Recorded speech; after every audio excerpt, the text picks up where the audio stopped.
I'm Miriam Joy and welcome to my studio. Today we're going to be working on this fun 4th of July centerpiece with these great star, and these are flameless candles. And I saw these and I knew I had to find something to do with them in a video. I picked these up at the Dollar Tree and they came in silver and red. Unfortunately they didn't have any blue, at least at the ones I've looked at. And I just knew they were so much fun. I wanted to create something around them for the 4th of July. So we've come up with this little centerpiece and it feels really kind of summery, outdoorsy feel. So we're going to complete this today. And what I did is I cut 3 different pieces of wood, and you can either have it with the bark or without the bark, and try to layer them so you have the different layers. Now the next thing you want to do is you want to seal the wood because it is really absorbent, and if you try to put your wax on top of it, it is not going to want to pull. It's going to kind of drag. So it's real important to seal that. Seal it with something very, very heavy like a polyacrylic or a polyurethane, or if you use a spray varnish, make sure you do several layers, and it is no longer doing that. And I kind of follow the pattern of the wood, however the wood is kind of shaped is what I kind of follow.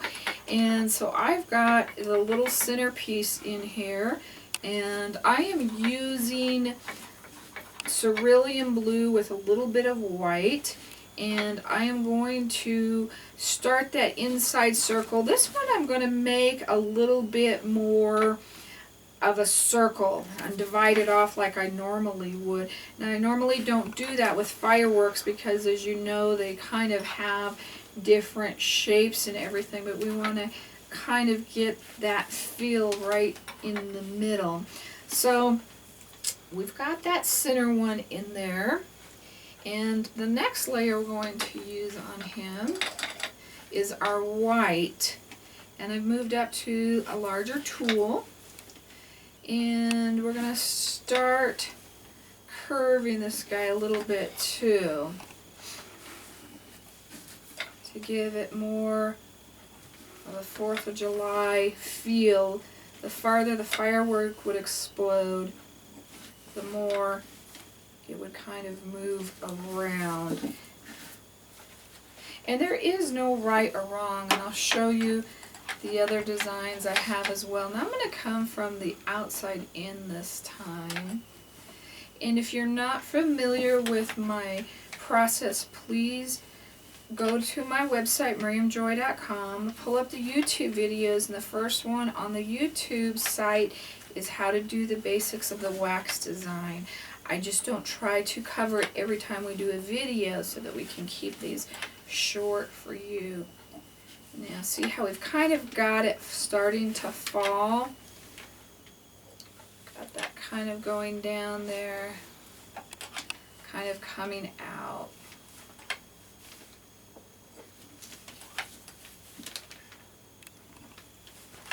And I'm actually going to put a few more in here down at the bottom. Like I said, there's no right or wrong on this. It's just however you feel that your fireworks would be going. And add a little bit more white ones up here.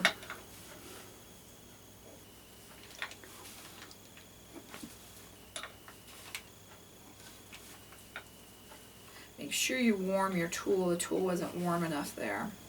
You still can scrape these off with your hobby knife and put them back on again.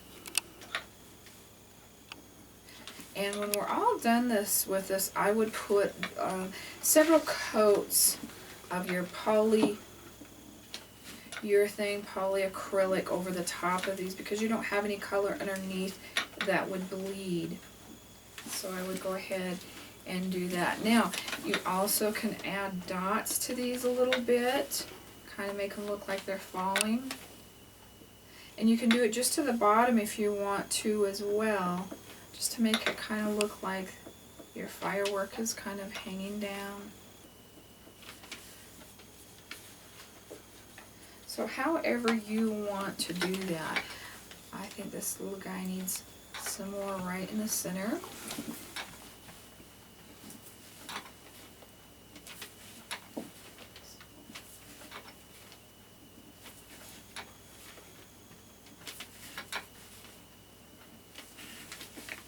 Okay, add a dot right there in the middle. So we've got that guy kind of falling down.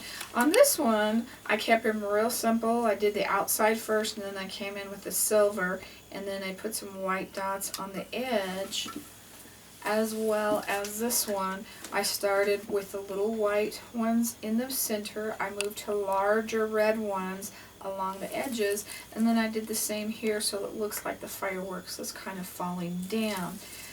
Now, once you've varnished them, we're going to put our little lights on, and that's another thing to think about. What are you going to cover up? Literally that blue is going to be totally covered up, so think about, you want it bigger so it shows up. Unless you want to leave that one with the design showing too, you could kind of just set it like that, however you wanted to.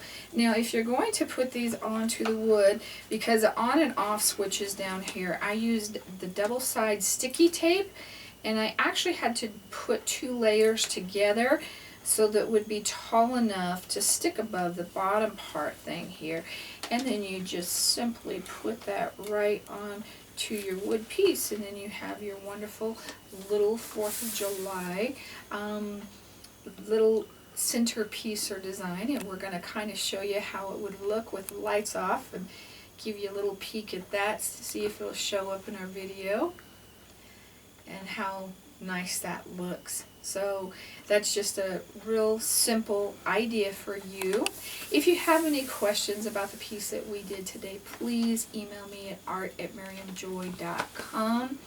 You also can find a new gourd posted or project every day that I'm working on Facebook at Miriam Joy Gourd Creations, and we run a lot of our sales through that through that Facebook page as well. So we've always got something going on as far as contests and all kinds of fun things for you. So thank you for joining me today. God bless.